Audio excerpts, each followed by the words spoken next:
Olá, boa noite, bom dia, boa tarde para todo mundo que está acompanhando mais uma live aqui da IBNU. Hoje a gente está tratando da introdução ao Antigo Testamento. A IBNU tem algumas programações que acontecem ao longo da semana aqui no nosso canal. Às quartas-feiras temos introdução ao Novo Testamento, aos sábados a gente tem introdução ao Antigo Testamento. E essa é a nossa quinta aula. Você é muito bem-vindo para acompanhar o nosso conteúdo, mas também bem-vindo para consultar tudo aquilo que veio antes. Hoje a gente vai tratar dessa relação entre Deus, ou Deus de Israel, Yahvé, e os deuses dos povos que estavam no entorno de Israel. Então, vou compartilhar aqui a nossa apresentação e eu vou pedir para que você, então, participe ativamente conosco, coloque seus comentários aqui no chat, faça pergunta, mas pegue leve. Brincadeira, fiquem à vontade aí para colocar suas perguntas.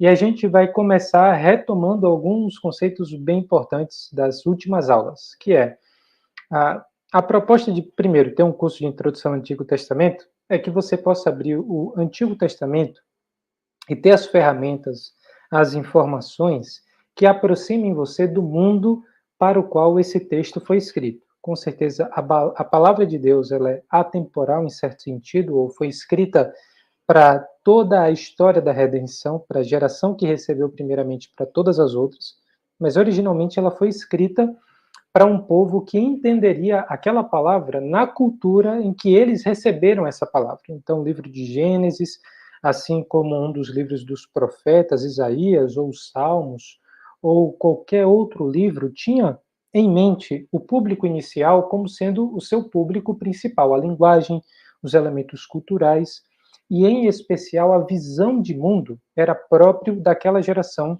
daquelas pessoas. Então, hoje vai ser um exemplo muito claro de como a visão de mundo pode alterar profundamente a maneira como você lê a Bíblia.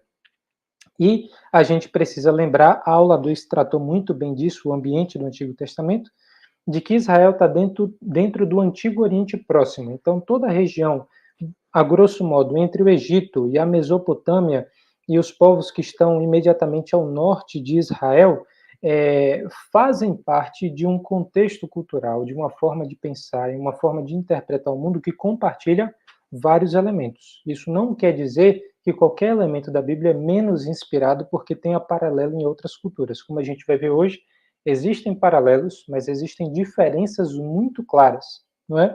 Então, voltando para o nosso contexto, é o período bíblico do Antigo Testamento, Antigo Oriente Próximo e a forma como essas culturas se conversavam nas suas semelhanças e diferenças. Então, vamos lá. Deixa eu só passar aqui. Beleza, o slide está passando direitinho para todo mundo. O objetivo da nossa aula é responder à pergunta: como os deuses atuavam, e aqui eu estou pensando nos deuses das culturas fora de Israel, como os deuses atuavam entre si, como esses deuses atuavam no cosmos e com os seres humanos, dentro da crença de uma pessoa que está dentro ou do Egito, ou da Mesopotâmia, ou está ao norte de Israel, como é que essas pessoas elas respondiam a essas perguntas? Como os deuses atuam entre si, atuam no cosmos, atuam com os seres humanos? E quais são os paralelos e diferenças como essas pessoas pensavam e como o Deus de Israel se revela através da Bíblia hebraica? Primeiro ponto a gente perceber é que não existia a palavra religião no Antigo Oriente Próximo. E isso já faz muita diferença mesmo. Por quê? Porque não há separação entre sagrado e secular, nem separação entre natural, no nível do que vemos, do que sentimos, do que ouvimos, do que tocamos, e sobrenatural. Não existe separação entre isso. Vou repetir: sagrado e secular, natural e sobrenatural não estão separados. Há separação entre o mundo espiritual e o mundo físico, mas mesmo essa distinção é menos importante para a cultura e a mentalidade do Antigo Oriente Próximo do que é para a gente hoje. Ou mesmo essa separação talvez acontecesse em termos muito diferentes da maneira como a gente descreveria.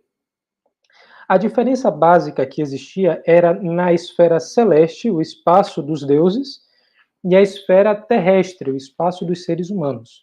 Mas essas duas esferas estavam fortemente interligadas. Uma coisa interferia diretamente no destino das outras coisas, ou seja, aquilo que acontece na esfera celeste interfere diretamente no que acontece na esfera terrestre. E é difícil a gente falar em intervenção dos deuses dentro, ou intervenção do Deus, no caso de Israel, dentro dessa visão de mundo, porque as divindades eram fortemente integradas ao cosmos. Isso vai ficar mais claro quando a gente exemplificar um pouco mais adiante de que maneira essa integração funcionava, mas é importante de partida a gente ter isso como nossa premissa. Os deuses, eles não interviam no mundo natural porque não existia mundo natural, existia o mundo. E o mundo era onde estavam os deuses e os seres humanos. E essas duas partes estavam fortemente interligadas. Não tinha nada que não fosse religião, de certa forma. A divindade está dentro do cosmos, não fora dele, certo? Isso é um dos pontos já de partida da mentalidade bíblica, da mentalidade de Israel. A divindade para os povos do Antigo Oriente Próximo está dentro do cosmos, não fora dele. E toda experiência que o ser humano tem é uma experiência religiosa. Nada do que você experimentava, de acordo com essas pessoas, estava fora do domínio da religião. Isso é muito diferente para uma mentalidade contemporânea que percebe que religião é um assunto da vida privada. Você pode trabalhar com o que você quiser, você pode morar onde você desejar, você pode fazer o que você quiser, e religião é aquilo que você exerce na esfera privada, dentro de casa, talvez indo a um templo no domingo, participando de uma atividade em particular, mas é como se a religião fosse um departamento da sua vida. Para o povo, ou para os povos do Antigo Oriente Próximo, religião não era um departamento, mas a religião era toda a vida. A religião não podia ser compartimentada na vida. Ela banhava e, na verdade, ela era o espaço onde todas as outras ações se realizavam. Bom, a gente vai tratar em especial aqui de duas grandes culturas. A Mesopotâmia, que tem como exemplo os sumérios e os acadianos, como povos que habitam nessa região e que são dois povos com uma cultura bastante marcante e que determinam muito da história dessa região, e o Egito, que é o outro lado. Então, olhando para o Egito um pouco mais a ocidente, Mesopotâmia um pouco mais a oriente de Israel, vão ser os nossos principais exemplos para contrastar e para traçar paralelos com aquilo que a gente vê descrito na Bíblia. E dentro dessa perspectiva de analisar e comparar Mesopotâmia, Egito e Israel, a gente tem dois tópicos para destrinchar. Um é ontologia e outro é teogonia. Eu sei que são palavras estranhas, talvez você tenha ouvido falar, mas nunca tenha entendido muito bem o que isso quer dizer, mas espero que fique um pouco mais claro na nossa conversa de hoje. Primeiro, os deuses existiam em relacionamentos familiares dentro dessas duas grandes culturas, e os deuses geravam outros deuses. Os deuses não estavam isolados e os deuses não surgiam do nada. Eles se relacionavam uns com os outros e eles geravam outros. Teogonia é o relato da origem dos deuses. Então, quando a gente repetir aqui várias vezes ao longo da nossa conversa a palavra teogonia, a pergunta que deve vir na sua cabeça é como os deuses se originaram? Ou a teogonia de um povo é a explicação que um povo dá para a origem de um determinado deus. No Egito, os deuses surgem de fluidos corporais, certo? Novos deuses surgem quando o Deus Criador cospe, quando ele espirra, quando ele sua ou quando ele ejacula. Os deuses do Egito foram criados a partir de um Deus Criador inicial, e esses deuses vieram à existência a partir desses fluidos de um Deus Criador. As gerações posteriores foram criadas a partir da prole da geração inicial. A partir dessa geração inicial de deuses que foram geradas pelos fluidos, você então tem agora a reprodução dos deuses entre si, gerando vários outros deuses depois deles. Na teologia menfita, que é a teologia própria da cidade de Mênfis, no Egito, os deuses surgem quando Atum os separa de si mesmo. Atum está simbolizado por esse essa figura egípcia aí na imagem, e ele seria esse Deus primordial que, a partir de si, separa e cria outros deuses.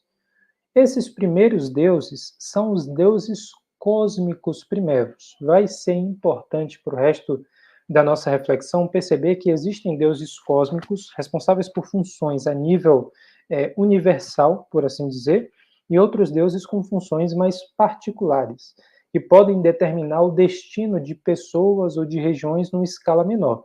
Mas dentro da teologia menfita, os primeiros deuses eles receberam funções cósmicas.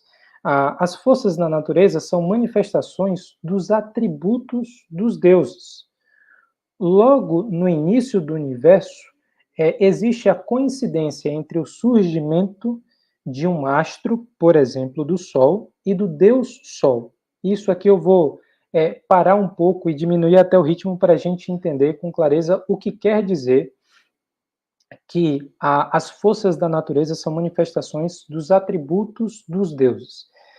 Quando o Deus Sol, ou quando o Sol é criado, ao mesmo tempo o Deus Sol também é criado. E essas coisas vêm à existência aos pares, ou seja, não existe um astro celeste, não existe uma função, melhor dizendo, cósmica, que surja sem ter nenhum Deus por trás. Assim como quando um Deus surge, automaticamente uma função lhe é atribuída. Então, as grandes funções cósmicas, olhando daqui da Terra, o funcionamento do Sol, o papel da Lua, os astros celestes, ou qualquer outro fenômeno de grande proporção, precisa sempre ser associado a um Deus. Quando aquilo foi criado, aquele fenômeno surgiu, surgiu também um Deus que tinha como função controlar esse fenômeno, certo? Então, dentro do surgimento dos deuses, a gente vê também o surgimento do cosmos, a gente vê também o surgimento dos fenômenos naturais. Os deuses, eles sempre personificam os elementos do cosmos. Por isso, a cosmogonia, que é o surgimento do cosmos, é indissociável da teogonia, que é o surgimento dos deuses. Como é que surgiram os universos? Como é que surgiram, melhor dizendo, os elementos do universo, os elementos do cosmos, com o surgimento dos deuses. E o que fazem os deuses? Eles operam todos esses fenômenos que acontecem diante dos nossos olhos e que formam o cosmos. Por isso que a ligação entre teogonia e cosmogonia não pode ser de forma nenhuma desconsiderada. Agora, o que significa dizer que um Deus veio a existir? A gente acabou de falar do surgimento de um fenômeno natural coincidindo com o surgimento de um Deus, mas quando a gente fala que um Deus existe, o que a gente quer dizer com isso? Bom, essa é uma questão que na linguagem da filosofia contemporânea é chamado de uma questão ontológica. E do que trata a ontologia? Trata do significado em dizer que algo existe. Qual é o caráter ontológico de um Deus? É o mesmo que perguntar o que significa dizer que esse Deus existe, ou qual é o caráter da existência divina. Então, a gente começa a perceber que essas questões, que ainda que sejam profundas, são fundamentais para entender como aquelas pessoas enxergavam tudo. Enxergavam os deuses e enxergavam o universo, porque essas coisas não podiam ser separadas umas das outras, deuses e universo, ou deuses e fenômenos naturais, e, consequentemente, como é que elas deveriam pautar a sua vida, como é que viver em sociedade, já que tudo ao nosso redor são deuses. Já que tudo ao nosso redor, de alguma maneira, é determinação divina, determinação dos deuses. É importante para a gente entender a questão do surgimento dos deuses e do surgimento dos fenômenos naturais, entender o que as pessoas no mundo antigo queriam dizer que um Deus existia. No mundo antigo, algo vinha a existir quando era separado como uma entidade própria. Lembra de Atum, que separa os deuses a partir de si mesmos? Então, voltando aqui na imagem anterior, esse é o Deus, na teologia menfita, que dá origem a todos os outros deuses. Quando Atum separa de si mesmo uma parte, dá origem a um outro Deus, ele está criando uma entidade própria. Quando existia essa separação de uma entidade, quando essa entidade recebia uma função e recebia um nome. Então, são esses três elementos que marcam a ontologia no mundo antigo. Dizer que um Deus existia significava que ele existia como uma entidade própria, tinha uma função que deveria desempenhar, e esse Deus recebia um nome que o identificava. O ritual de Amon, que é uma das tradições que foram descobertas e se liga à segunda metade do segundo milênio antes de Cristo, dentro da teologia egípcia, diz que a criação foi um momento quando nenhum Deus existia e nenhum nome havia sido inventado para nada. É interessante perceber que para os egípcios, a existência de Deus, ou a inexistência de Deus no começo de todas as coisas, está ligada à inexistência de nome para identificar qualquer Deus. Quando não existia nomes, é quando não existia deuses. Não é possível existir um Deus sem existir um nome. Primeiro, Deus, ou esses deuses iniciais, dentro da cultura do Antigo Oriente Próximo, surge sozinho, ou o primeiro Deus surge sozinho das águas e se divide em milhões. Então veja que existe essa ideia de que não existe nada, mas ao mesmo tempo já existiam águas infinitas e um deserto infinito e espontaneamente, a partir dessas águas infinitas, surge um Deus e a partir desse Deus primevo surgem milhões de outros deuses. Os deuses existem na Terra, de acordo com a teologia egípcia, apenas por meio de suas funções. Os deuses não eram exatamente o Sol ou a Lua, mas sim o que o Sol e a Lua faziam. Esse é um dos pontos mais importantes para a gente continuar numa mentalidade ou numa conversa minimamente coerente, é perceber que dentro da ontologia da natureza dos deuses, para o Antigo Oriente Próximo, e em especial para o povo egípcio, mas válido igualmente para os povos mesopotâmicos, é entender que não existe Deus sem função, e a função de um Deus é o que determina a sua existência. Não é que existe o Deus Sol simplesmente porque ele é o astro Sol. Sim, existe o Deus Sol, mas o Deus Sol é o que o Sol faz, e não o Sol em si mesmo. O Deus Sol é aquele que determina os ciclos do Sol, é aquele que determina o fulgor do Sol, é aquele que determina a intensidade solar. Então a gente percebe que os deuses são definidos pelas suas funções cosmológicas, nos casos dos deuses primeiros, e depois dos deuses subsequentes, esse mesmo traço é mantido. Eles são determinados não como um ente em si mesmo, e sim pela função que ele desempenha. A Lua e o Sol, nesse caso, são demonstrações muito claras do que um Deus significava. Os ciclos lunares ou ciclos solares é o que significava dizer que um Deus existia, porque ele agia de determinada forma. Isso é muito parecido na Mesopotâmia. A diferença é que, na Mesopotâmia, a filosofia não era tão desenvolvida quanto no Egito, pelo menos de acordo com os testemunhos que a gente tem, os escritos de várias formas distintas, tanto do Egito quanto da Mesopotâmia, nos mostra que essa discussão a respeito da natureza dos deuses, em certo sentido, é muito mais profunda no Egito do que na Mesopotâmia. Uma das tradições, existem várias tradições na Mesopotâmia, dizia que o céu, chamado de An, e a terra, chamada de Ki, se uniram inicialmente em matrimônio e deu origem aos grandes deuses. Então, dentro dessa tradição mesopotâmica, existiram dois deuses primeiros. A partir da união matrimonial desses dois, os outros deuses foram gerados. Mas essa não é a única tradição existente. A tradição Nippur narra essa história com mais detalhes. Há outras tradições na Mesopotâmia, como a tradição de Eridu ou uma narrativa chamada A Ovelha e o Trigo, que também fala com várias semelhanças, entre outras narrativas, do surgimento dos deuses, mas que tem suas particularidades.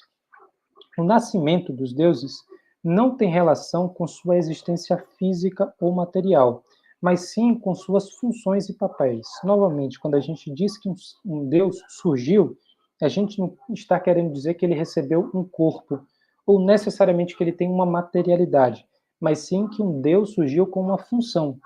Uma entidade própria surgiu, foi gerada de deuses anteriores para cumprir um papel, para realizar uma função. O nascimento desses deuses explica a origem dos fenômenos naturais.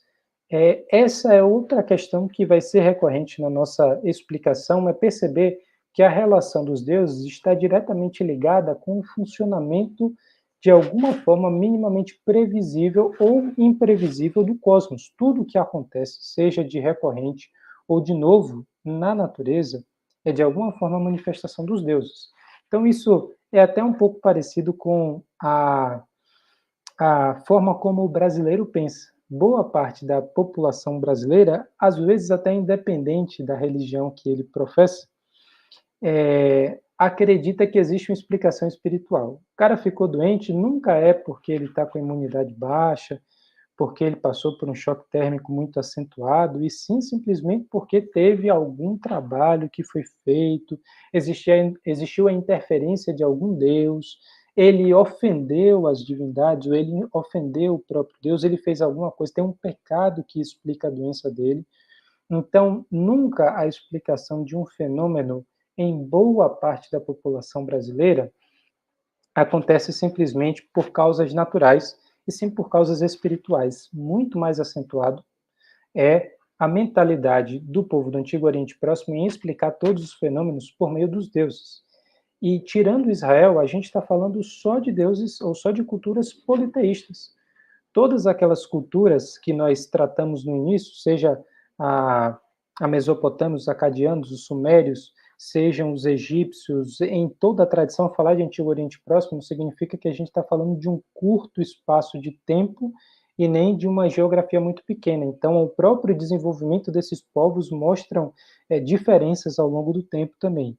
Mas, para essas pessoas, tudo que acontecia tinha alguma relação com a atividade dos deuses, ainda mais na natureza. Nunca o Sol nascia e se punha simplesmente pela explicação da atração dos corpos gravitacionais, se a gente multiplicar a constante gravitacional vezes a massa 1, vezes a massa 2, dividido pela distância ao quadrado, a gente vai conseguir descrever essa dinâmica das esferas celestes? Não.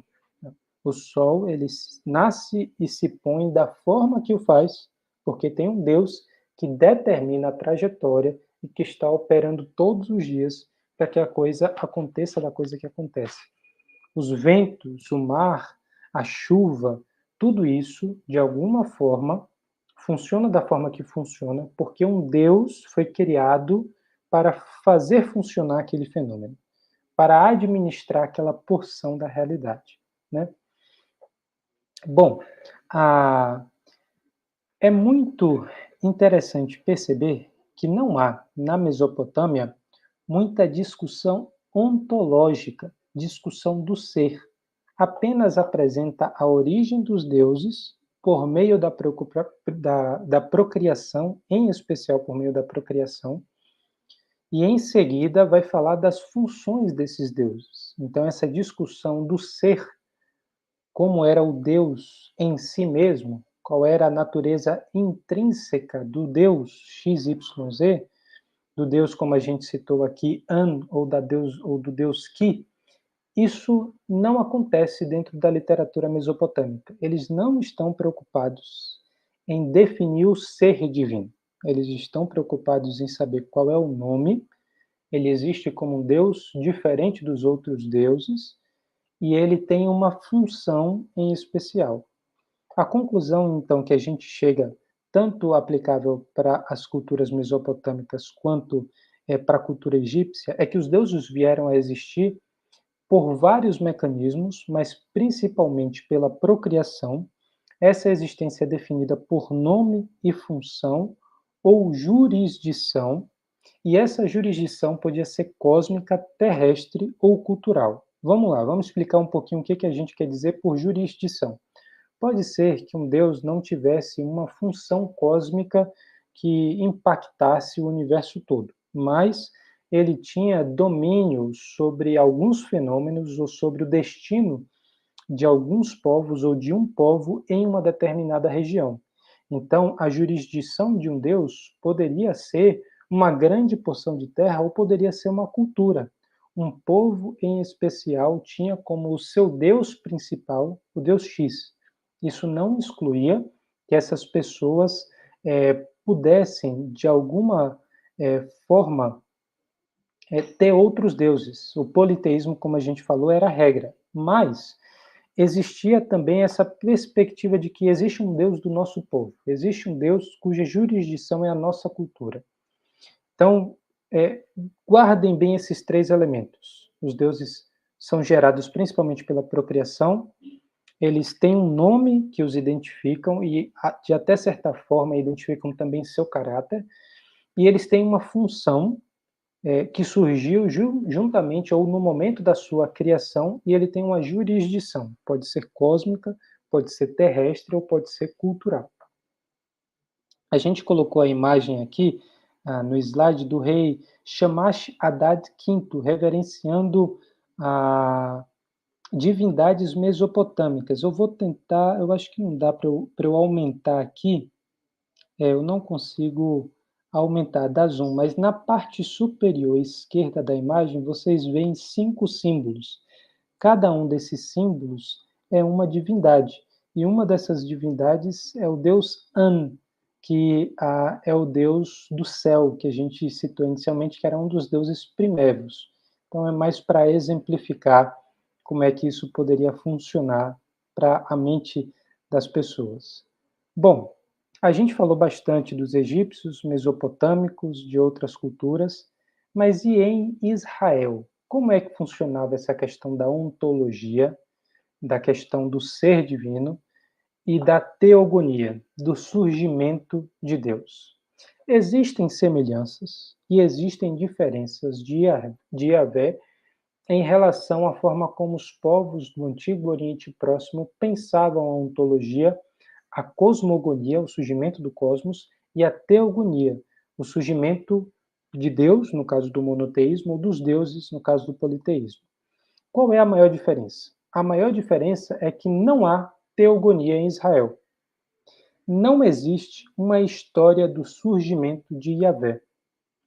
Abre a Bíblia em Gênesis 1. Essa é a história da criação de Yahvé. Não é esse o relato que a gente encontra. A gente não tem, não só em Gênesis, mas em toda a Bíblia hebraica, em todo o Novo Testamento, qualquer explicação a respeito do surgimento do Deus de Israel. Isso nos mostra que esse grande tópico das religiões, das divindades do Antigo Oriente Próximo, simplesmente não existe em Israel. Israel não se preocupa em explicar a origem de Deus. Yahvé não tinha origem e não originou nenhum outro Deus, nem por procriação, nem por separação. Eu falei que Atum, no Egito, ele separou a partir de si outros deuses. E eu falei que a maioria dos deuses, segundo a crença das religiões do Antigo Oriente Próximo, a maioria dos deuses surgiram por procriação. Yahvé não surge a partir de nada nem ninguém, e ele não gera nenhum outro Deus. Ele é único. Ouve, ó Israel, o Senhor teu Deus. O Shema de Deuteronômio 6 faz questão de reafirmar a unicidade divina. E mesmo no Novo Testamento, quando a gente trata das questões ligadas a Jesus, em nenhum momento a gente fala que Jesus é outro Deus. A triunidade é justamente a nossa explicação de que o monoteísmo é preservado, mas com a clareza de que Jesus faz parte do mesmo Deus. Mas vamos voltar aqui para o período do Antigo Testamento, sem querer introduzir muitas ideias teológicas do Novo, para a gente tentar pensar como era para o povo de Israel receber a revelação desse Deus único, desse Deus, de certa forma, diferentão, que não tinha paralelo em nenhum lugar, com vários aspectos daquilo que era o mais natural do mundo para esses povos pensarem.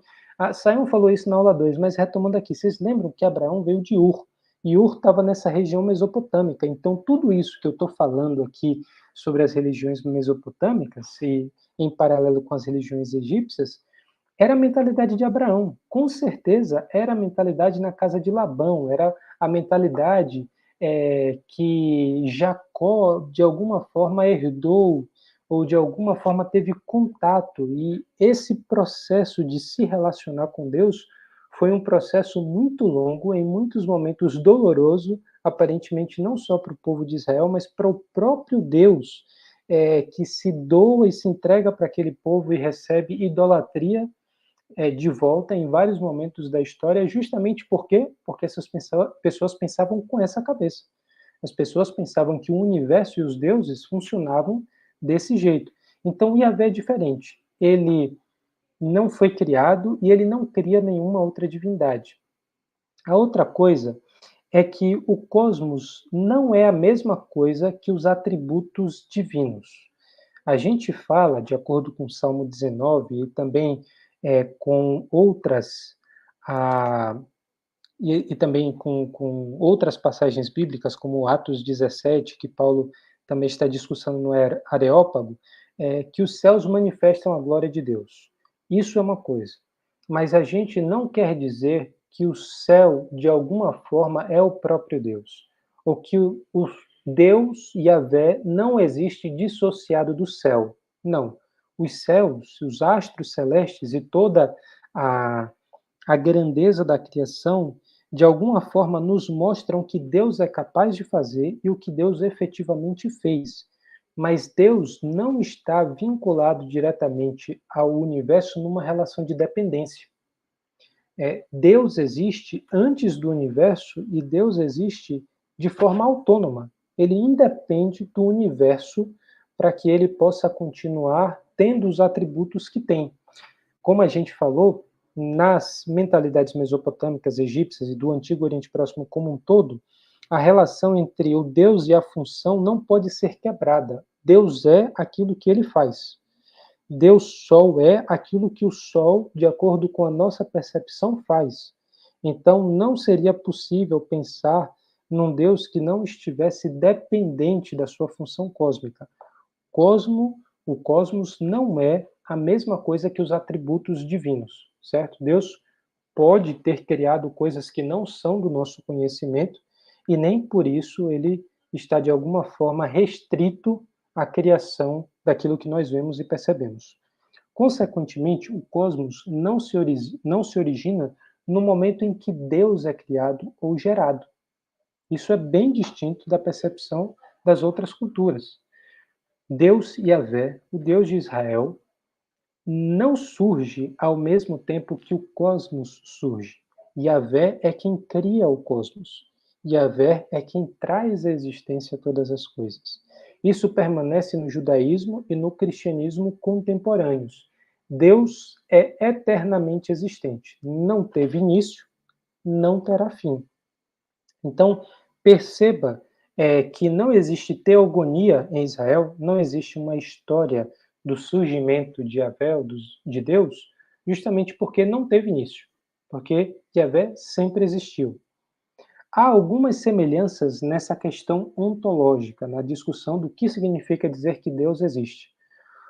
O nome de Deus, que é tão debatido, né, em hebraico, Yod-He-Vav-He, o tetragrama, trata, de certa forma, disso que a gente está chamando de discussão da ontologia. Qual é a melhor maneira de traduzir o nome de Deus? Vocês com certeza já viram explicações ou discussões sobre o assunto. Aqui mesmo na IBNU, em alguns momentos, houveram mensagens que falavam dos nomes de Deus, e em especial esse nome pessoal de Deus, que a gente está pronunciando como Yahvé. Mas o que significa Yahvé? Uma boa forma de pensar no significado é imaginar que Deus está dizendo: eu serei o que quiser.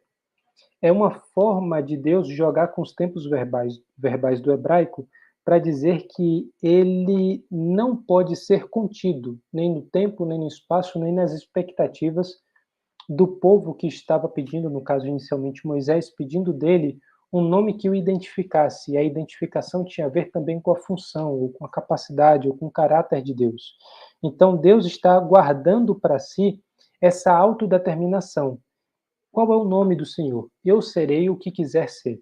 Ou outras traduções traduzem como o eterno, por exemplo. É tradição muito forte, essa tradução é uma tradição forte entre os judeus de chamar Deus de o Eterno, aquele que não pode ser plenamente compreendido e nem contido. E, além disso, esse nome pode significar alguma relação com o fato de que Deus é quem causa o que ele deseja causar. Ele não é causado por nada, mas ele é aquilo que faz todas as coisas acontecerem de acordo com o seu propósito, o que tem total domínio sobre as causas do universo. Em todos os casos, o que se destaca é que Deus revela suas funções pelo nome ou pelos nomes que ele apresenta para o Deus de Israel. Não é interessante isso? O fato de que Deus tem vários nomes ao longo do Antigo Testamento, porque cada nome manifestava um pouco daquilo que eram as suas funções, as suas capacidades, o seu caráter. E era mais do que natural para essas culturas conhecerem é, os deuses a quem eles serviam, no caso das culturas ao redor de Israel, por meio das funções que eles desempenhavam. E essas funções eram reveladas pelos nomes dos deuses. Então perceba que Deus está lidando com uma expectativa muito arraigada dentro do povo de Israel, que é o que esse Deus faz? O que esse Deus é capaz de fazer? E efetivamente o que ele fará por nós? Então cada um dos nomes de Israel tem a ver com uma função. É um Deus poderoso no meio das batalhas, é um Deus que cura, é um Deus que está sempre presente, então é um Deus poderoso. Veja que Deus está tratando de um povo que tem uma forma particular de pensar, mas essa forma particular é muito mais estranha para a gente, seria bastante natural para o povo de Israel e para os seus vizinhos imaginarem que os deuses são conhecidos pelas funções que eles desempenham. Mais uma vez, a gente percebe, tanto em Israel como nas outras culturas, que existência e função estão intimamente relacionadas. Uma vez que Deus é o único Deus, não existe jurisdição ou papel para os outros deuses. Perceba que essa é um corolário, é uma consequência imediata do monoteísmo. Se existe só um Deus, então não existe jurisdição para esse Deus, porque não existe divisão de territórios, papéis e funções para outros deuses. Esse único Deus concentra em si a jurisdição da criação inteira, as funções que seriam distribuídas para todos os outros deuses, e ele concentra naquilo que, em geral, nós chamamos de onipotência, ele pode todas as coisas, e por isso ele exige uma forma de relacionamento, uma forma de pensamento muito diferente. O Salmo 14:1 diz o seguinte: diz o tolo em seu coração, Deus não existe. Para uma cultura pós-moderna, ocidental, marcada pelo iluminismo, fruto de todas as transformações tecnológicas e científicas, a gente começa a discutir a filosofia disso, o ser, tudo mais e tal, como se a discussão da existência de Deus no período que nós vivemos fosse entendida da mesma maneira que uma pessoa de alguns milênios atrás pensaria. Não é. Quando o tolo diz em seu coração, não existe Deus, o que ele está querendo dizer é: eu posso fazer o que quiser, que Deus não agirá contra a minha corrupção. Ou seja, a existência de Deus ou a inexistência de Deus me diz que não vai ter nada acima de mim que vai condenar aquilo de mal ou de corrupto que eu esteja fazendo. Se não existe Deus, não existe uma consequência negativa para qualquer conduta má que eu tome. Por isso que o tolo, que em muitos momentos é de alguma forma condenado, por exemplo, na literatura sapiencial, no livro de Provérbios, diz uma coisa dessas. Ele está preocupado se Deus existe ou não, porque se Deus existir, tudo de mal que ele faz, de alguma forma, as funções divinas irão recair sobre ele. Mas se Deus não existe, como diz Sartre, tudo é permitido. Então veja que essa discussão, apesar de eu ter citado um filósofo muito mais próximo de nós do que do Antigo Oriente Próximo, a discussão e a mentalidade era diferente. Se Deus não existe, a função de Deus também não existe. Bom, um outro tópico, fechamos aí a questão da ontologia, que é a existência dos deuses, e da teogonia, a origem dos deuses. Um tópico muito relevante para vários textos bíblicos é o conceito de assembleia divina. Todas as nações no entorno de Israel eram politeístas e nós já afirmamos isso em momentos anteriores. O politeísmo é mais do que ter muitos deuses. As pessoas encontravam sua identidade na comunidade, e essa é uma grande diferença para a sociedade contemporânea. Hoje nós queremos e desejamos definir a nossa identidade em termos individuais. Na cultura antiga, as pessoas encontravam sua identidade no meio da comunidade. O que mais importava eram seus relacionamentos externos e não seu relacionamento consigo mesmo. Uma análise psicológica dos seus históricos, experiências anteriores, para que você pudesse entender quem você é. Não. Você é aquilo que você é definido no seu relacionamento comunitário. Uma vez que os deuses, em muitas medidas, eram semelhantes aos seres humanos, e a gente vai tratar disso quando falar de antropomorfismos, uma vez que os deuses eram parecidos com as pessoas, os deuses precisavam de comunidades para encontrar sua identidade. Isso é interessante. Nós, seres humanos, pense como uma cabeça de 3.000 anos atrás, ou 3.500 anos atrás. Nós, seres humanos, encontramos a nossa idade na comunidade. Os deuses são parecidos conosco. Logo, os deuses também precisam de uma comunidade para encontrar sua própria identidade. O politeísmo não era uniforme em todas essas culturas, tinham suas nuances, né? Mas costumava haver um núcleo em comum. E, surpreendentemente, esse núcleo em comum era um núcleo monoteísta. Mesmo as religiões politeístas apontavam para um momento da história da teogonia, ou do surgimento dos deuses, em que existia apenas um Deus. E os deuses foram criados a partir desse Deus inicial. Essa entidade primordial, e isso é surpreendente, não era o chefe do panteão, e sim era o modo pelo qual as coisas vieram à inexistência, mas o Deus inicial permanece inativo. Então existe uma divindade primeva que dá origem aos outros deuses, mas essa divindade primeva permanece inativa em boa parte dos deuses. E alguns estudiosos criam a hipótese que talvez a necessidade de explicar o surgimento de outros deuses é justamente porque o povo precisava de deuses que funcionassem. Então, se um deus não funciona, em boa medida esse deus não existe. Logo, os outros deuses que vieram depois da divindade primeva eram mais importantes. E isso, enfim, é uma coisa que ainda é bastante discutida, mas é uma hipótese coerente com os dados que a gente já tem sobre a forma de pensar desses povos iniciais. As principais decisões entre os deuses eram tomadas na comunidade dos deuses. Possivelmente, essa visão foi influenciada por formas de governo humano de um período ainda mais remoto. Então, a maneira como os povos do Antigo Oriente pensavam na existência de uma comunidade, que essa comunidade era responsável por tomar as decisões mais importantes, estava fazendo algum tipo de projeção de um momento em que os homens, ou as culturas ainda mais antigas, dependiam de conselhos humanos para gerir a dinâmica social. Os deuses deliberavam e governavam como assembleia. Alguns textos ugaríticos, mais ao norte de Israel, e os textos mesopotâmicos atestam isso com fartura.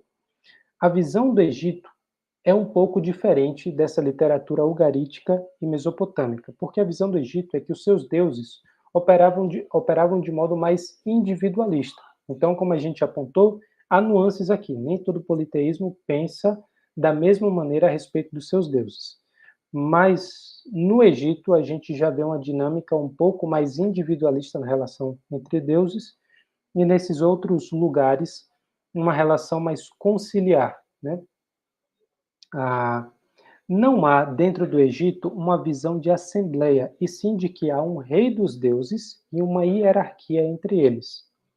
Na Mesopotâmia, a coisa era bem mais definida. Existia uma assembleia que era formada por 50 grandes deuses. Veja que existiam muitos outros deuses, milhares, dependendo da época e do ponto da Mesopotâmia que a gente está analisando, milhares de deuses, mas os 50 grandes deuses é que formavam a assembleia, e desses 50 grandes deuses, 7 é que formavam uma espécie de conselho superior. Esses 7 deuses determinavam os destinos, tanto dos seres humanos quanto também das atividades celestiais. A Assembleia era a instituição de maior autoridade para as pessoas, certo? Então existia a determinação a nível familiar, existia a determinação do rei, existia a determinação dos deuses, mas a decisão do concílio dos deuses era aquilo que estabelecia uma vontade que de alguma forma, de nenhuma forma poderia ser revogado. Então o concílio dos deuses tinha a máxima autoridade. No caso da Mesopotâmia, Anu era o chefe do panteão e Enlil, que era uma outra divindade, muitas vezes assumia a liderança de forma ativa. Então existia essa relação dinâmica entre os deuses também.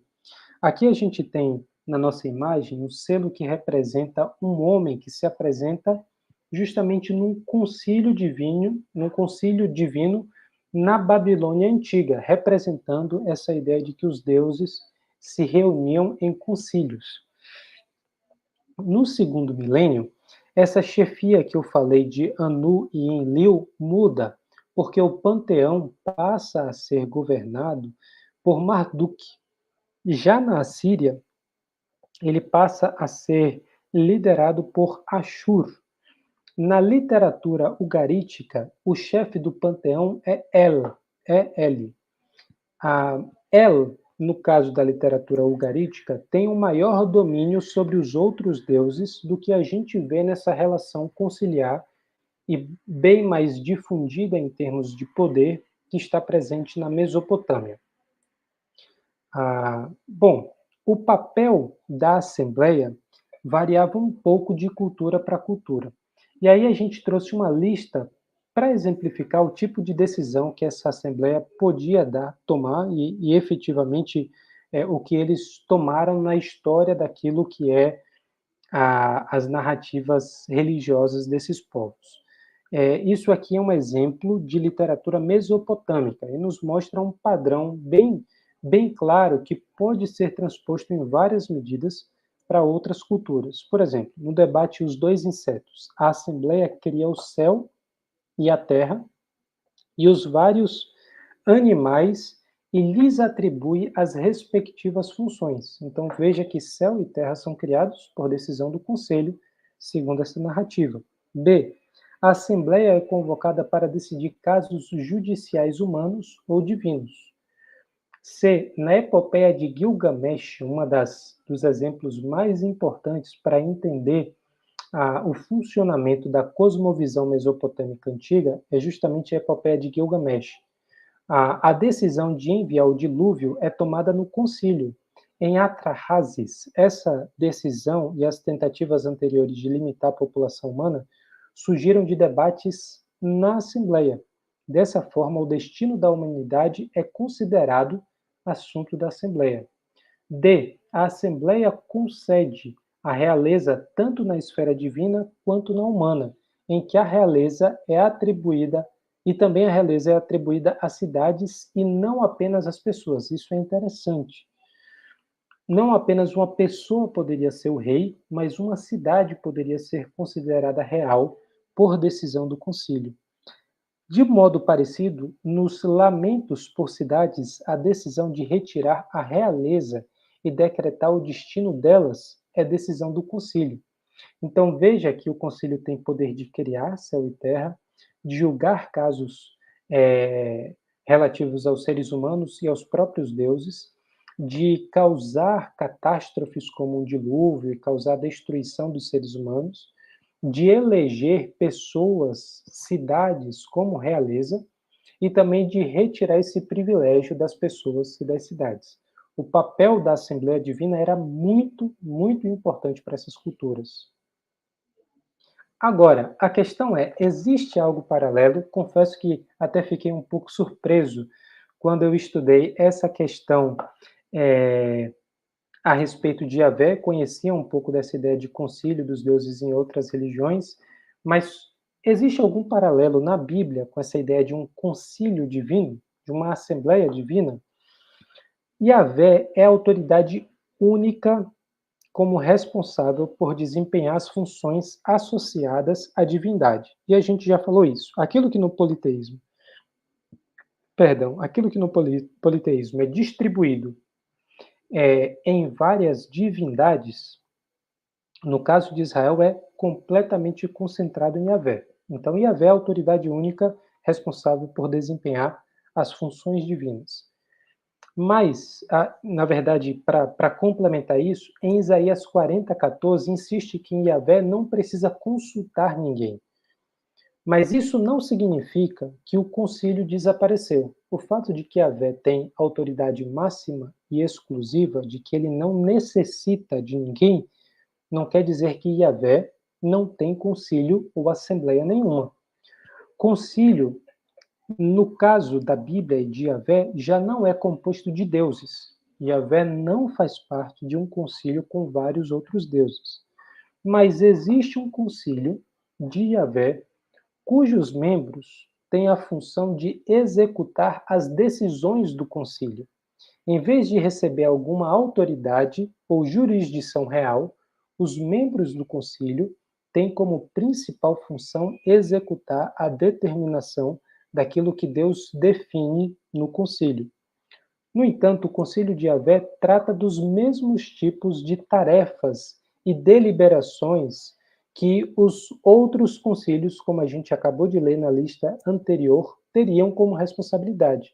Então, ele delibera sobre governo, ele delibera sobre criação, ele delibera sobre juízo. Os interesses da Assembleia de Yahvé são parecidos com os da Assembleia dos Deuses, segundo a religião mesopotâmica. Seria manter a ordem moral e legal da sociedade, decidir sobre vitórias e derrotas na guerra e na política, eleger e depor reis, controlar e influenciar a história. Tudo isso são pontos em comum. O concílio ele é constituído de seres menores. Então existe Yahvé como ser supremo e existem seres menores, e aqui eu estou conectando com as informações do Gênesis. Todos esses seres foram criados pelo próprio Yahvé, que compõem o concílio. Vou dar alguns exemplos. O Salmo 82, 1 e 89, versículos 5 e 6, fazem menção a esse concílio. Não existe uma grande explicação ali, não existe um detalhamento, mas fazem menção a um concílio dos filhos de Deus ou dos seres celestiais, dependendo da versão que você usar. Agora, tem um exemplo muito mais interessante. A narrativa que exemplifica em maiores detalhes a ação do concílio é 1 Reis, capítulo 22, no versículo 5 e depois dos versículos 19 ao 23. 1 Reis 22, em especial do 19 ao 23. Ali a gente vê o concílio de Yahvé deliberando sobre a estratégia para lidar com o rei Acabe. E depois de algumas ideias que surgem no meio do concílio, é interessante que Deus não precisa ouvir ninguém, mas de acordo com esse relato, Deus deixa que os anjos falem, ou que os espíritos que estão ali tratando, porque depois é dito que um espírito de confusão é enviado, mas ao que tudo indica que os anjos falem, e a decisão final, que é do próprio Yahvé, é de enviar um espírito para enganar os profetas do rei. No fim das contas, o rei acaba morrendo porque não dá ouvido ao profeta de Deus, se eu não me engano, nesse caso, Miqueias. E aí ele não dá ouvidos ao profeta Miqueias, vai à guerra, morre, e nos mostra que aquilo que Deus fez intencionalmente, que foi mandar um espírito de enganação para os outros profetas, foi algo que se iniciou a partir de uma discussão do concílio de Yahvé. Um exemplo um pouco menos explícito, mas muito interessante, é Isaías capítulo 6. Vocês vão lembrar que esse é o capítulo da vocação de Isaías. É quando o profeta Isaías é chamado e aparece aquela imagem dos serafins, dos anjos, os seus lábios são tocados com brasa e tal. E Isaías 6 indica a presença do concílio pela primeira pessoa do plural. A quem enviarei? E quem há de ir por nós? Mas por que esse nós está aí? Eu sempre fiquei bastante encucado com esse nós, E é muito assim respeitoso o contexto e com a visão, a cultura da época, imaginar que Deus estava fazendo referência justamente ao concílio, que de alguma forma participava com ele dessa decisão de enviar alguém, de escolher um profeta que falaria em seu nome. É possível que os serafins que são citados nesse capítulo estejam ligados ao concílio. E lembre que os serafins têm um papel muito importante na visão de Isaías, tanto naquilo que ele vê, como naquilo que o anjo faz. Então, seja como membro, seja como espectador, seria coerente imaginar que os serafins, de alguma forma, estava ligado ao concílio de Yahvé. Um outro exemplo, o início do livro de Jó, traz cenas de um concílio dos filhos de Deus. Esse é o título ocasional para os membros do conselho, filhos de Deus, ou anjos, também dependendo da versão que você usa. E lembra que é uma cena interessante que Satanás, o adversário, se coloca entre os membros desse conselho. O último ponto aqui nessa questão do concílio de Yahvé. Muitos estudiosos afirmam que o concílio de Yahvé é o contexto mais coerente para entender o plural nos primeiros capítulos de Gênesis. Gênesis 1, 26, façamos o homem à nossa imagem e semelhança. Gênesis 3, 22, porque eles se tornaram como um de nós. E Gênesis 11, 7 também traz esse plural se referindo a Yahvé. Como é incômodo isso, a gente abrir o texto com o pressuposto que, obviamente, é o mais fundamental de que existe um único Deus, e aí ver esse próprio Deus falando na primeira pessoa do plural. É bem possível que essas sejam menções ao concílio de Yahvé. Nota-se que não há, no caso de Gênesis em especial, nos 3 casos, não há distribuição de poder entre os membros do que supostamente estamos assumindo que seria o concílio. Diferente das outras passagens que a gente estudou, o próprio Deus é quem realiza a tarefa em Gênesis. Não é um membro do concílio, como no caso de 1 Reis 22. A existência do concílio coloca uma peça importante no quebra-cabeça na visão de mundo do israelita. Algumas passagens obscuras fazem mais sentido a partir dessa peça. Sem a informação do concílio, por exemplo, alguns intérpretes são tentados a atribuir os plurais de Gênesis à presença da Trindade, já nesse texto inicial.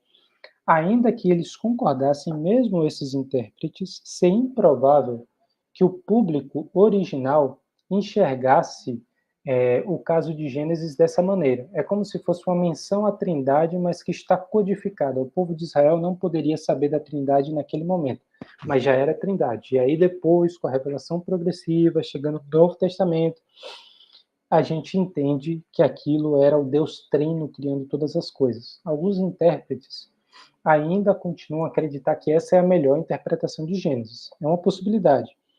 Mas, à luz dessas informações, faz mais sentido que seja uma menção àquilo que já naquele tempo era muito conhecido, de que os deuses, de forma geral, tinham um concílio, de acordo com os outros povos, mas que Yahvé também tinha um concílio, né? Mesmo considerando os paralelos, o conceito de concílio divino foi fortemente alterado na teologia de Israel, e isso é muito importante. É importante a gente perceber que Deus não revelou o conceito de concílio divino. As pessoas já pensavam assim. O conceito já estava ali como pano de fundo. Todo mundo já assumia que existia esse conselho das divindades. Agora, o que Deus faz é pegar esse conceito fortemente difundido e transformá-lo radicalmente. Sim, existe um concílio, mas apenas uma autoridade, e os outros membros executam a vontade dessa autoridade. Bom, o lugar de Deus e dos deuses no cosmos. No Antigo Oriente Próximo, cada aspecto do que nós chamamos de mundo natural estava associado a alguma divindade, e a gente já falou isso. Por isso que a expressão mundo natural não fazia sentido. Nenhuma causa e nenhum efeito eram apenas naturais. Tudo era sobrenatural. A categoria de natural e sobrenatural era uma coisa muito artificial para eles, porque tudo estava intimamente associado. Deuses e os destinos humanos, deuses e os fenômenos do que hoje nós chamamos de naturais. E eu gostaria até de fazer um parêntese em pensar como isso impactava a, a questão da investigação do cosmos, do ponto de vista do que hoje nós chamamos de ciências naturais. A gente começa a entender por que era tão difícil algo como a física, algo como a biologia, surgir nessa época com as características que essas investigações vieram a ter posteriormente em outras localidades, mas que transformaram tão profundamente as nossas culturas contemporâneas. Por que era difícil imaginar o desenvolvimento das ciências naturais naquela época? Porque tudo, de alguma forma, estava imiscuído, misturado com o sagrado. É como se você fosse tratar como algo desprovido de uma divindade aquilo que todo mundo estava dizendo que era uma função sagrada.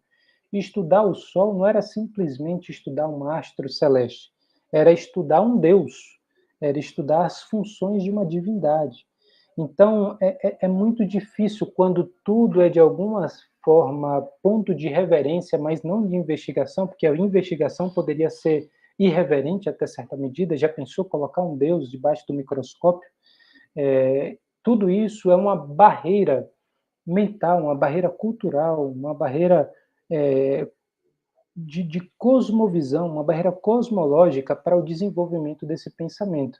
Por isso que é tão chocante ver as formas de pensamento desenvolvidas pela Grécia a partir de certo ponto da sua história da filosofia, como é o caso de Aristóteles, e depois também como o impacto das culturas judaicas e da cultura cristã, bem mais recentemente da própria cultura protestante, tiveram sobre o desenvolvimento das ciências porque abriram mão desses pressupostos. Já que essas coisas não estão todas envolvidas no conflito entre os deuses, já que não é proibido eu examinar a terra, as plantas, os minerais, do ponto de vista das causas e efeitos que estão sob a nossa explicação, então nós podemos fazer isso sem ter medo de estar ofendendo nenhuma divindade.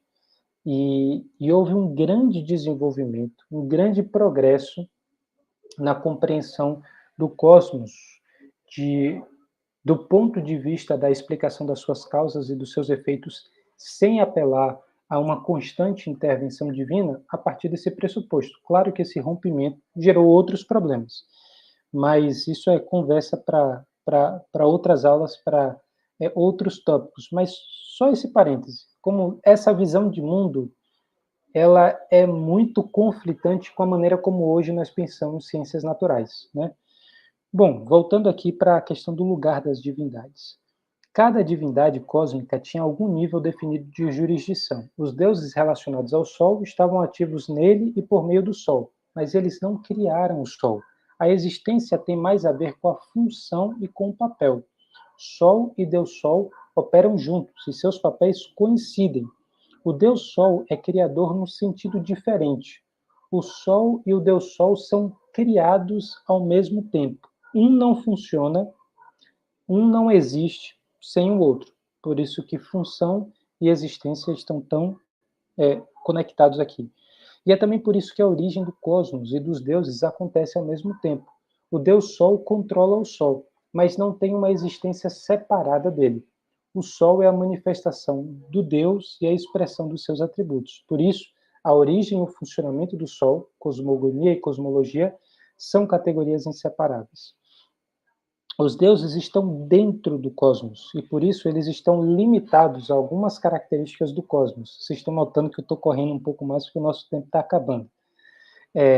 Os deuses eles estão operando dentro de um sistema que eles mesmos administram. Perceba isso. É interessante que os deuses ele têm função de fazer tudo isso aqui funcionar, mas ao mesmo tempo esses deuses estão limitados por esse universo. Eles estão dentro do cosmos. Eles não são pensados como algo à parte do cosmos, mas estão dentro e de certa forma limitados pelo cosmos. A função deles é administrar tudo isso. O contraste bíblico é perceber que na Bíblia, Yahvé é responsável pela criação e administração do cosmos inteiro. Diferentemente das outras culturas, Yahvé não surge, já falamos isso, quando a criação surge. Yahvé é quem cria todas as coisas. Yahvé não está dentro do sistema cosmológico, mas opera de fora dele. Os fenômenos cósmicos não são manifestação dos atributos de Deus, mas instrumentos de sua soberania. Quando a gente fala que os fenômenos cosmológicos não são a manifestação dos atributos de Deus, é nesse sentido de dependência. Deus não depende do funcionamento do Sol, das marés, das galáxias, dos astros celestes, para de alguma forma ter a sua capacidade criativa, ter a sua capacidade de realizar alguma coisa válidas. Deus é quem faz tudo isso soberanamente, livremente, e não está vinculado numa relação de dependência com todos esses fenômenos. Ele não é restrito de nenhuma maneira pela sua criação. Os fenômenos cosmológicos são diferentes de Deus. Nada na criação tem uma existência autônoma. Essa é a visão cristã a respeito da natureza. Tudo isso é criação, tudo isso foi feito por Deus. Deus, quando fez tudo isso, viu que era bom. Essas coisas funcionam com até certo nível regularidade, e aqui eu já não estou falando de um pressuposto bíblico, eu estou falando de um pressuposto científico, mas que tem relação com a Bíblia. Todas as coisas possuem, dentro da natureza, um certo grau de regularidade, podem ser investigados, podem ser descritos, mas, da perspectiva cristã, nada do que existe e nada do que funciona, funciona autonomamente. Nada é o que é por si mesmo. Não, todas as coisas foram criadas e são continuamente sustentadas por Deus. Dizer que é sustentadas por Deus não quer dizer que não existe regularidade no funcionamento dos astros celestes.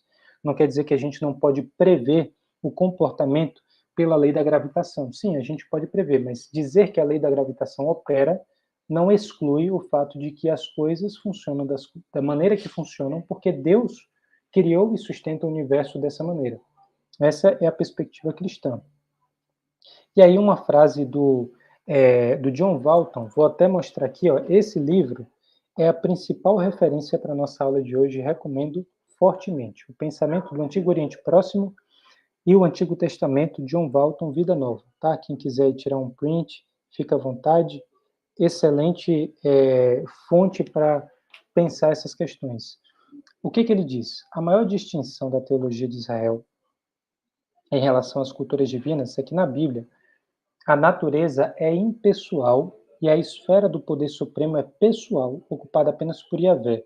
Em contraste, o mundo antigo em geral entendia que a natureza é pessoal, a esfera ocupada pelos deuses, e que a esfera externa dos atributos de controle é impessoal. É como se o cosmos e as limitações aos quais os deuses estão impostos são impessoais, e os fenômenos tivessem uma natureza pessoal. E a coisa aqui é invertida. Toda a criação é impessoal e o que vai além da criação, que é o próprio Criador, é que é pessoal. Então isso é uma distinção muito marcante em relação às culturas ao redor de Israel. Bom, a imagem dos deuses variava entre os egípcios, cananeus, assírios. Imagem que eu digo os atributos, as características. Os gêneros também descreviam os deuses de forma distinta. Por exemplo, se você lê uma literatura mítica, um hino ou uma oração, é normal você ter um tom muito mais elogioso dos deuses. Mas se você lê uma literatura sapiencial, como por exemplo um Eclesiastes, só que do povo mesopotâmico, do povo egípcio, um exemplo de literatura sapiencial, é normal você encontrar um tom muito mais crítico, muito mais, talvez, descrente de algumas expectativas que os outros tinham, mas aquele que se dedicou a observar as coisas como de fato são, enxergasse uma postura um pouco mais ácida sobre a relação das criaturas com os deuses. Então, os gêneros literários pintam os deuses com características diferentes. Só que os contextos de cada uma dessas literaturas nos ajudam a construir uma imagem relativamente coerente. A oração aos deuses individuais citam atributos e títulos dos deuses individualmente e, naturalmente, quer que esse Deus seja louvado. Se você está pedindo para esse Deus, se você está louvando esse Deus e você está esperando uma resposta dele, então é comum que essa linguagem seja uma linguagem de exaltação. O Deus a quem se ora ou a quem se louva é colocado acima de todos os outros deuses. E isso é feito com todos os deuses. Então, uma pessoa podia orar a um Deus X e colocar esse Deus acima de todos os outros deuses, e em seguida orar para um outro Deus e fazer a mesma coisa. E isso não era visto como contradição. Por quê? Porque na cabeça dessas pessoas era preciso assumir essa postura para que o Deus se sentisse, de alguma forma, a sua majestade fosse reconhecida, o seu poder fosse reconhecido e aumentasse a possibilidade de uma resposta positiva acontecer para aquele que apresentava a sua oração. Boa parte dos atributos de Yahvé na Bíblia hebraica são também atributos dos outros deuses nas outras culturas. Mas essas imagens, essas características, elas vão sendo modificadas quando outros gêneros, além das orações, são analisados. Por exemplo, dizer que uma divindade é amorosa não significa a mesma coisa que significa dizer que Yahvé é amoroso. Quando a Bíblia fala que Yahvé é amoroso, é uma coisa, mas dentro dessas outras literaturas religiosas, dizer que uma divindade era amorosa não significava que ele amava todos os seres humanos. Também não significava que essa divindade amava as outras divindades. Quando os deuses, eles interagem uns com os outros, os seus atributos transparecem em suas personalidades e em seus papéis. Uma divindade, por exemplo, em um momento pode ser retratada como muito boa, uma heroína, ela é elogiada. Em outra narrativa, ela é retratada como duvidosa, egoísta, secundária. Então, perceba que as literaturas entram em choque até certo ponto, mas contribuem para a gente perceber como as pessoas viam as divindades em diferentes ângulos. Os deuses, no caso da Mesopotâmia, Egito e outras culturas, disputam poder um com o outro. Uma outra camada dessa disputa é adicionada quando o problema é político. Se existe uma confrontação entre duas regiões e essas regiões têm deuses diferentes, a gente percebe que a interpretação é o povo que ganhar é porque tem o Deus mais forte por trás de si. Então, quando os deuses eles disputam essa relação entre territórios, entre cultura predominante, entre povo mais capaz ou menos capaz, a interpretação da vitória ou da derrota é quem é que tem o Deus mais forte. Por isso você entende vários textos também do Antigo Testamento, quando o povo de Israel, em vários momentos, colocam um para o outro, ou quando o próprio Moisés quando Moisés coloca para Yahvé, como é que os outros povos vão dizer que Yahvé não é tão poderoso assim, porque o Senhor decidiu destruir todo esse povo? Ou quando o povo vai para o exílio e bate aquele desespero que é como é que a Babilônia conseguiu derrubar o templo de Jerusalém se Yahvé, o Todo-Poderoso, o Deus no qual nós nos organizamos como nação, habita no Santo dos Santos. Alguma coisa está errada. Ou Yahvé não é tão poderoso assim, como com certeza vários acreditaram, ou Yahvé já não habitava mais no Santo dos Santos.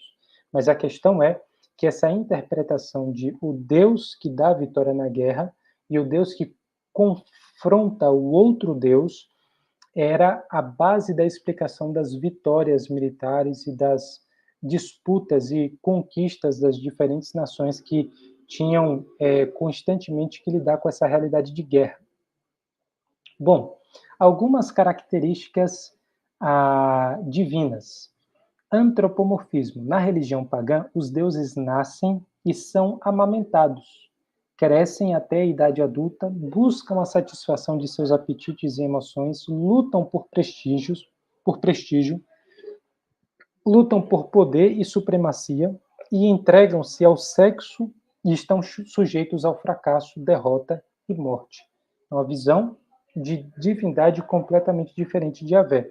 Essa é uma citação do Bristol, em The Names of God, é uma das obras citadas aqui por esse livro do John Walton que eu acabei de mostrar para vocês. Essas divindades procuravam alcançar seus objetivos pessoais da mesma forma que os seres humanos. Eles podiam ser perversos, podiam ser furiosos, podiam causar prejuízos aos outros deuses. O aspecto mais importante do antropomorfismo não é a forma física. Quando a gente fala de antropomorfismo, é dar a forma humana aos deuses.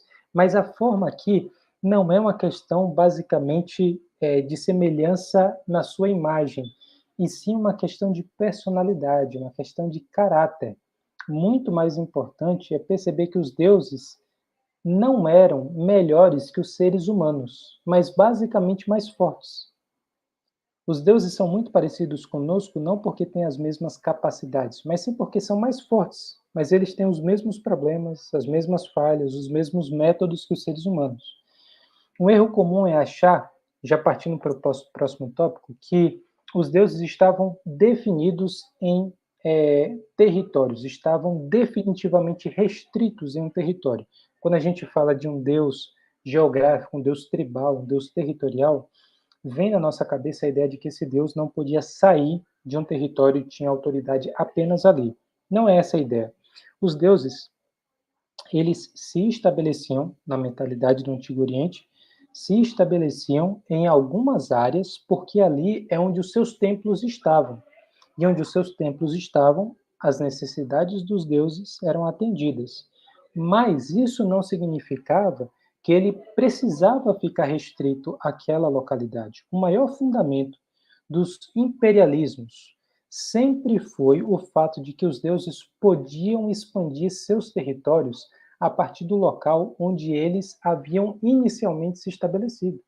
E é, de fato, uma justificativa muito poderosa para uma cosmovisão como essa que a gente vem conversando aqui. Se você acredita que o seu Deus está ali, mas que o seu Deus é forte, é poderoso, ele pode expandir o seu território, por que ficar contente se a gente tem tão pouco? Por que não tentar dominar toda a região em que a gente está presente?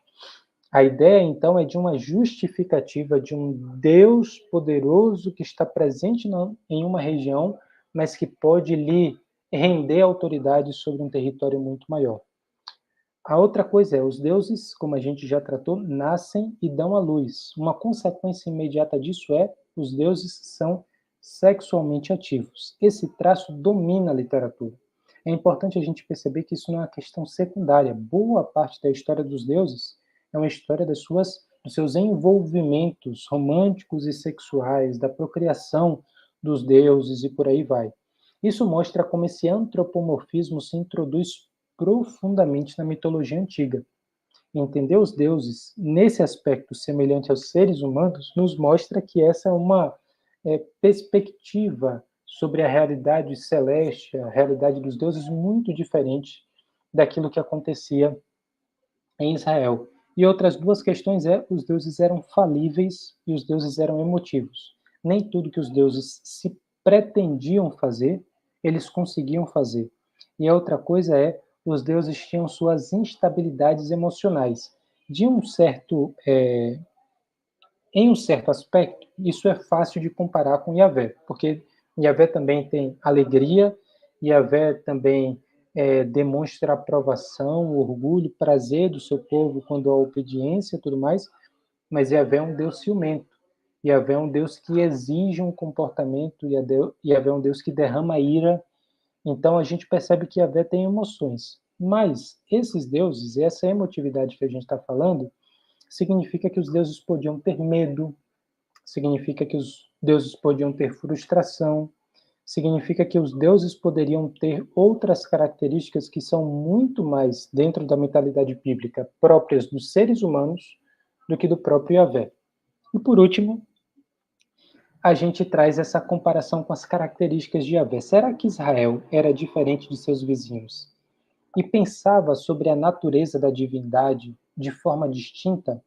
Será que Yahvé tinha uma essência intrínseca? Eu já falei isso várias vezes, mas para as culturas do Antigo Oriente, os deuses não existiam em si mesmo, não existia essa preocupação de entender a natureza ontológica do ser. Não existia essa preocupação com o que ele é pelo que ele é, e sim, ele é pelo que ele faz. Mas será que Yahvé era diferente? Será que o povo de Israel pensava em Yahvé no que ele é pelo que ele é e não pelo que ele faz? O interessante é que não tem nada na Bíblia que sugira que em Israel o pensamento ontológico fosse diferente nesse aspecto do Antigo Oriente Próximo. A ontologia de Israel foca em duas coisas. Foca na função de Deus, as coisas que Deus faz no meio de Israel, e foca no relacionamento de Deus, o pacto, a aliança que Deus estabelece com esse povo, com a descendência de Abraão.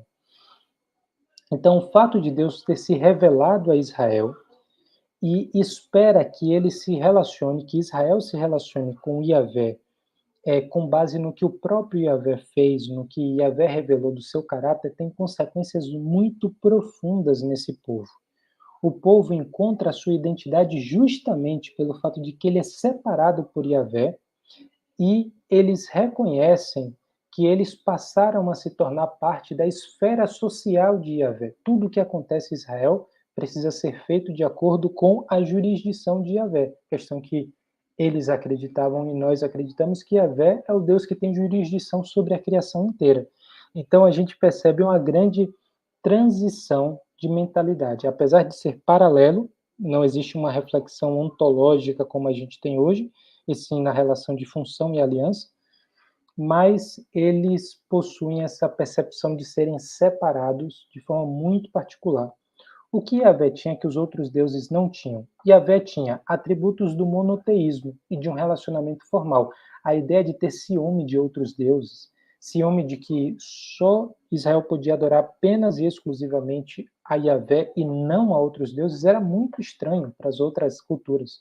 Porque no politeísmo, quanto mais melhor. Você podia oferecer essa divindade, mas não tinha problema nenhum se você oferecesse um sacrifício a outra divindade também. Então, essa essa relação exclusiva e pessoal com Yahvé era um ponto de distinção. E o que Yahvé não tinha que os outros deuses tinham? Tudo que era próprio do politeísmo. Yahvé não tinha artimanha, não tinha luxúria, não tinha engano, não tinha sexualidade, não tinha vários outros atributos que os seres humanos nas outras culturas projetavam sobre os deuses. As qualidades mais infames dos deuses era fruto justamente da semelhança entre deuses e humanidade. Yahvé teve muito, mas muito trabalho para ensinar repetidamente para o povo de Israel que ele não era como um ser humano e ele não era como os outros deuses. Para pensar em todas as passagens que Deus teve que reafirmar isso. Eu não sou um homem, eu não sou outro Deus. O fato de que isso é um lembrete, uma correção tão recorrente nos mostra que o povo ainda pensava como os outros povos, em boa parte da história narrada do Antigo Testamento. O povo pensava com essas categorias que a gente está tratando da Mesopotâmia, do Egito, da literatura ugarítica, e que são tão estranhas para a gente, mas, em certa medida, é a mentalidade subjacente ao Antigo Testamento. Eram as culturas com as quais o povo de Israel estava lidando. Né? Bom, gente, é isso que eu tinha separado para a gente conversar hoje aqui. E aí eu vou tentar responder algumas perguntas, o nosso tempo está avançado, e esse assunto tem tudo para ter perguntas difíceis, né? Então eu não garanto bons resultados. Vamos ver se a gente consegue responder alguma coisa. Vamos lá. Será que foi dessa questão ontológica e teogônica que a Marvel bolou a literatura deles? Com certeza. Com certeza existe muita relação entre o nosso universo de imaginação fantástico hoje com as mitologias, seja a mitologia grega, a mitologia nórdica, e boa parte da nossa arte clássica também, né? Você tem compositores famosos como Wagner, que foi inspirado pela mitologia nórdica, você tem escritores que falam muito de como essas mitologias antigas influenciaram as suas composições mais modernas. Então a Marvel bebe diretamente dessa ideia de que os heróis são seres humanos com superpoderes, que na antiguidade é basicamente a definição de um deus, né? Então, sim, existe relação entre essas coisas. Deixa eu ver mais aqui.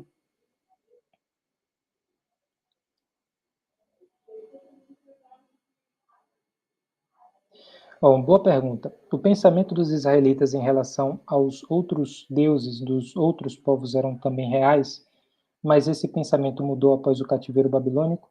Olha, sim, Marcos, teve uma grande cisão na forma como o povo lidava com as exigências da Torá, lidava com as exigências de Yahvé após o cativeiro. Por quê? Porque o cativeiro demonstra que a maldição que Yahvé deu a Israel, caso eles não obedecessem a sua parte do contrato, ou seja, obedecessem a lei e os mandamentos, seria justamente o exílio. E o exílio, bom, a gente poderia passar 5 horas falando da interpretação teológica do exílio, mas basicamente é o fato de que Deus, em certa medida, os abandonou até as consequências de não querer se relacionar com Yahvé, mas não os abandonou de forma definitiva.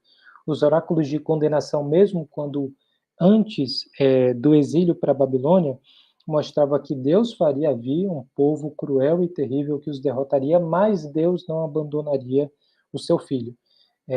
Então, não é possível fazer generalização completa, mas existia uma predominância de idolatria antes do exílio que não pode ser comparada com o que acontece com o povo depois do exílio. O exílio foi uma mudança drástica da perspectiva de boa parte do povo, da tradição também, da manutenção das leis que garantem o cumprimento da Torá.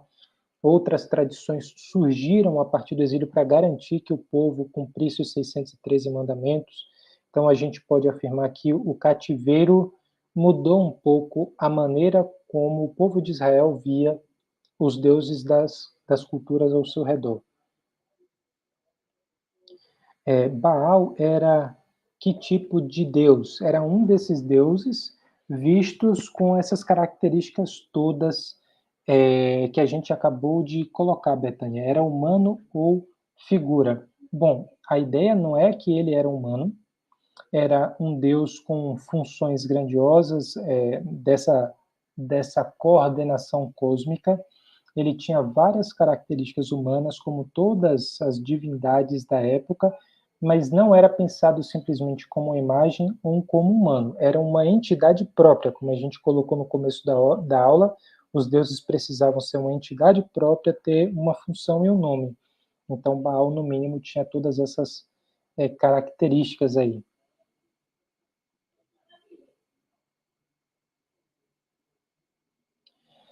Então, seria correto afirmar que a Mesopotâmia é a origem de todas as religiões e principalmente do paganismo?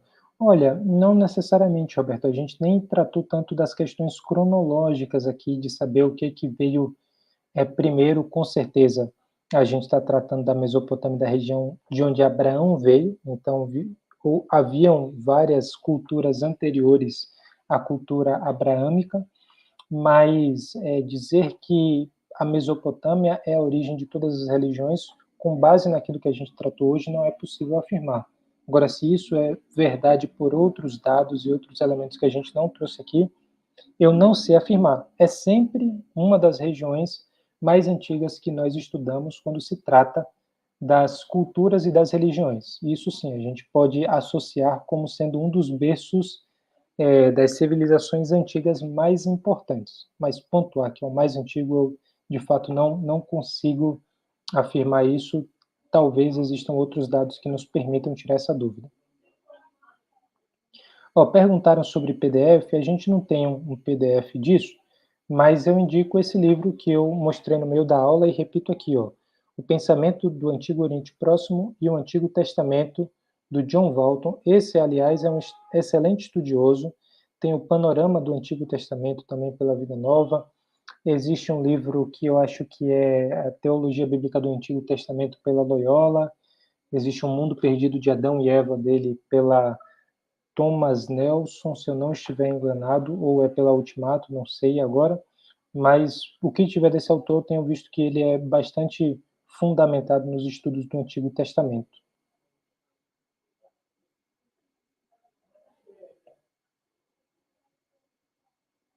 Vamos lá. A Betânia, eu penso que tudo e qualquer coisa é pela permissão de Deus. Estou certa ou errada? Com certeza. a gente tem uma visão diferente de cosmologia, do funcionamento do cosmos, desses povos, que é o Sol basicamente funciona porque existe um Deus que está empurrando o Sol, ou existe um Deus que é a função solar e está atuando de uma forma específica. A gente não pensa assim.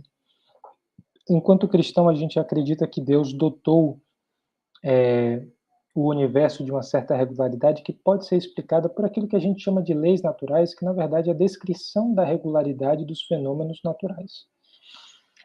Mas isso não significa que Deus não sustenta o universo, como a gente colocou antes. Então, tudo aquilo que acontece conta com a permissão de Deus. Não quer dizer que Deus está causando todas as coisas, que tudo é apenas determinação divina, que não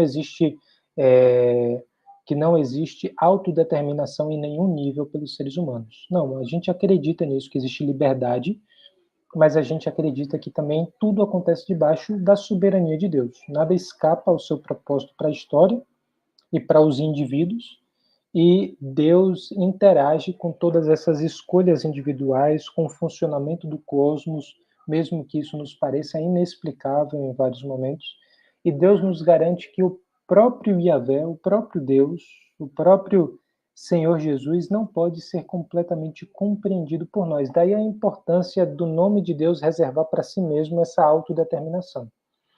Então, Deus nos garante que sim, Ele está no controle de todas as coisas, nada foge ao seu domínio, mas nós não temos a capacidade de nem determinar todas as coisas e nem explicar e entender todas as suas decisões.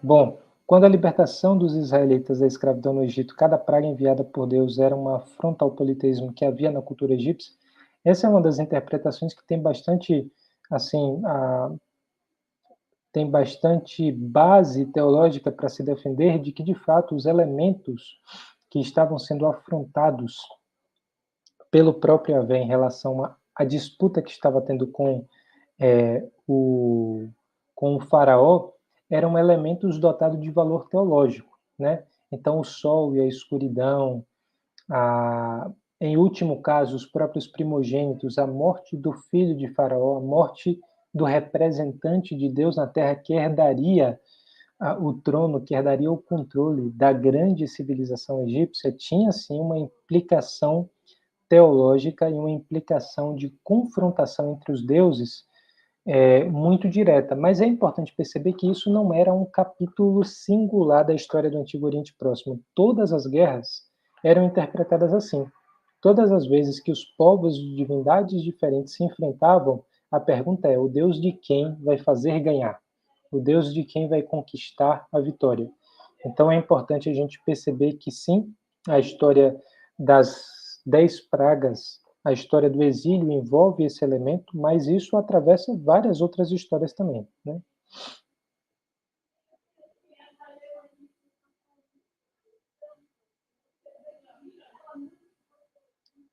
Vamos lá. O Jeová, ou Yahvé, como a gente está vocalizando aqui o tetragrama, podia sair do território e atuar em terras de jurisdição de outros espíritos? Bom, eu acho que é importante separar as cosmovisões aqui. De acordo com a visão que admite que Yahvé é Deus, não existe jurisdição dos outros espíritos, porque existe apenas um único Deus. E não, consequentemente, não existe deuses concorrentes com Yahvé. Então, ainda que possam existir o opositor, como Satanás, ou outros espíritos que também atuem em oposição a Deus, esses espíritos não têm jurisdição definitiva sobre ponto nenhum da criação. Tudo é propriedade de Yahvé. É Deus que tem controle sobre todas as coisas, né? Então é importante a gente diferenciar aquilo que eu estava explicando como a cosmovisão dos povos da Mesopotâmia e do Egito e aquilo que era a visão do povo de Israel.